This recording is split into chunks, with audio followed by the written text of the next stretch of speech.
Today, Sarah and I are really excited to prepare a Tuscan dish called Schiacciata all'uva.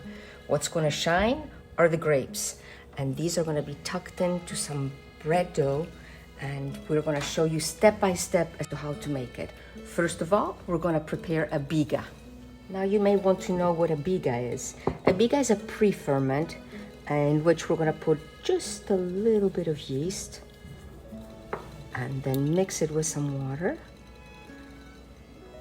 And the benefit of a biga is that it will create deeper complexity of flavors, and it will also make the final product last longer. Now, as soon as I get most of the dry ingredients incorporated, we will knead it just a bit. So now we're gonna work it in real quick and then place it back into the bowl and allow it to ferment either at room temperature or in the refrigerator overnight. It's not important for the surface to be nice and smooth. Now with this knife, we're just gonna put a cross in here, place it in our bowl, cover it up with some plastic wrap, and allow this to rise. And here is our biga after it's been able to rest. Let's get started with the dough. First of all, we're going to put the sugar and the salt right in here. We'll mix it all up. And then in the center, we're going to add the water. This is just room temperature water. To the water, we're going to add the yeast. And you can use different utensils to actually mix things up. You can use a wooden spoon, you can use this wonderful hook right here, or even this rubber spatula. Now in here, we're also going to add the oil. Just a little bit of oil, as well as the pre-ferment. And the best way sometimes is to actually break it up instead of just putting the whole mass in there. I'm gonna break it in here and then begin mixing everything together. I love using my hands because I love to feel the dough. Now in Tuscany, when it's time to gather the grapes, there is a certain grape that normally traditionally is used, and it's called uva fragola. And of course, uva fragola has the seed still in it, but that's just absolutely typical of Schiacciata all'uva. I remember when my mom would make it, the whole house would just be permeated with this incredible aroma of the grapes and the rosemary and olive oil. Even in the streets, when you walk by un fornaio, the bakery, or un bar, the cafes, everybody offers this Schiacciata all'uva, and it's just for a short season, but boy, is it delicious.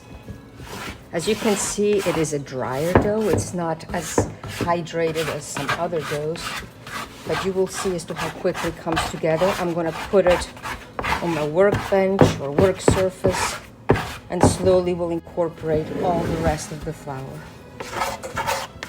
We're going to work the dough and slowly incorporate all this leftover flour, and eventually it will all be incorporated. Now there are different ways of kneading. You can knead like this, or you can knead like this by elongating the dough and then turning it, and once again going this way. With just a little bit of patience and a bit of exercise, the dough has come together. We've been able to incorporate all the dry flour. Now what we can do, see it's not smooth yet. We're going to allow it to rest for just a few minutes, allow the gluten strands to relax, and then come back to it. The dough has been allowed to rest, and now we're going to work it some more. And probably all together, if you do it by hand, you need to work it about 10 minutes. And look at how already so much better the surface looks. I can allow it to rest for another 5 minutes or 10 and do it again. Let's work it just a bit more. And I mean, the texture of the dough has already changed. Look, you can almost already begin to stretch it to see a nice window pane. Let's work it just a bit more. I'm going to divide it in half because schiacciata all'uva will have the bottom dough, but then also a top dough to cover it up. So it's just going to make it easier to stretch later on if they're separately allowed to rise. We're going to dust the bottom of our bowl, place these on top, and then cover them up with a damp cloth. While the dough is rising, for about an hour and a half, we'll be able to light the oven and also prepare the grapes. Since we did not find uva fragola, we found these Concord grapes. They're actually called Tom Cord, and they're seedless. So that's going to be a little bit different, but they actually taste very similar. So here we've already taken some of them off. We're going to finish doing this, and we're doing this while the oven is heating up and the dough is rising. Let's peek in here, and our beautiful dough has been able to rise. One part is going to be the bottom layer, and the other part is going to go right on top. We're going to dust our work surface and take some of the dough out. Here is one portion. We'll set this aside and stretch it.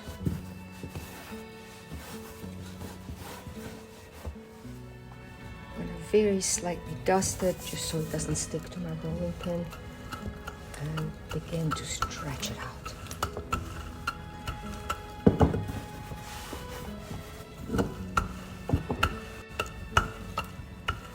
Now here into this pan, we're going to drizzle some olive oil right in the bottom of it. Kind of spread it out, and already here, I'm going to sprinkle some sugar right over the surface. Folded this up, and now we're going to lay it right across here. Almost stuck here, all the way to the edges. Now we're going to pull the border up just a bit, all the way around. And it is on this bed right here that we're going to lay the grapes and, of course, the rosemary. And I know that's an interesting combination, but boy, is that delicious. Another drizzle of olive oil. There we go, as well as a good sprinkling of sugar.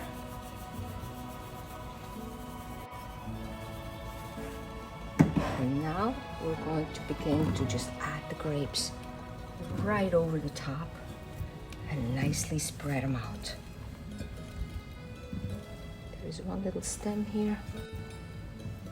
Probably the most intriguing part of this bread is the actual use of rosemary. Sometimes you can put it into a pan with some oil and just kind of let it sizzle a minute to get the flavor out, but I'm just going to put it on raw and just kind of spread it around.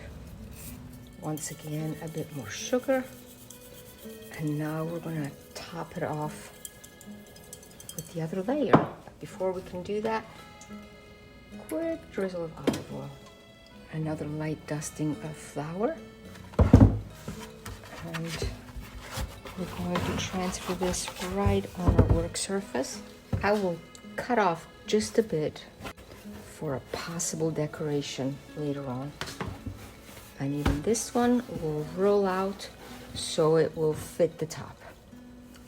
All right, here we go.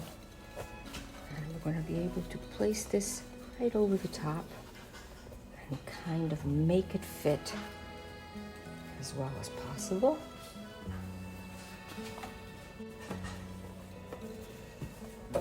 And any excess we can cut off. and use it for our decoration on top. Here, another little excess. And on top here now, we're going to put the rest of the grapes. We're going to put a few more of these rosemary needles. Once again, the sugar.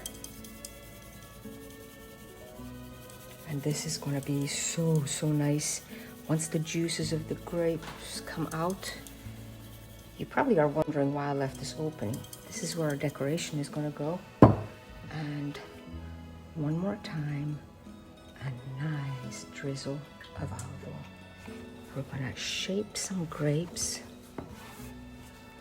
and make un grappolo d'uva. I don't know what it's called in English, but it's like the grape that is still attached on the grapevine. We're going to take each piece and just kind of round it off. I guess we could make them a little bit elongated too. But our grapes today were round. But you know, you could also, if you have a different type of grape, you can also elongate them. Let's get this piece right here and kind of set it across like so. And then from here, that main branch coming down. And then we'll begin placing these little guys right across the top. Now, for the sake of time, we made all our little grapes. Sally and I had fun doing it. And now we're going to sprinkle a bit more sugar right on top of this. And a nice drizzle of olive oil. Now this is going to need to rise, and then we will place it in the oven. As you can see, our dough has been able to rest and rise. Even our grapes have been able to rise a bit. And now our schiacciata all'uva is able to be placed into the oven. The temperature of the oven is way above where it needs to be. So now we're going to take our coals out and place them in a bucket. We're going to brush the floor of the oven. We're also going to close the damper to retain most of the heat inside the oven. Our schiacciata all'uva can be slid inside the oven. We can close the door and we will allow the oven to do its magic. Let's peek inside.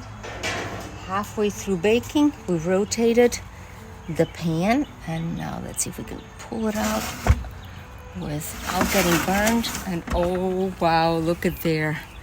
It looks absolutely beautiful, and the aroma is just absolutely amazing.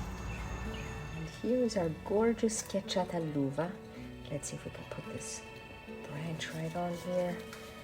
And we found some grape leaves out in the garden. Maybe we can set it right there.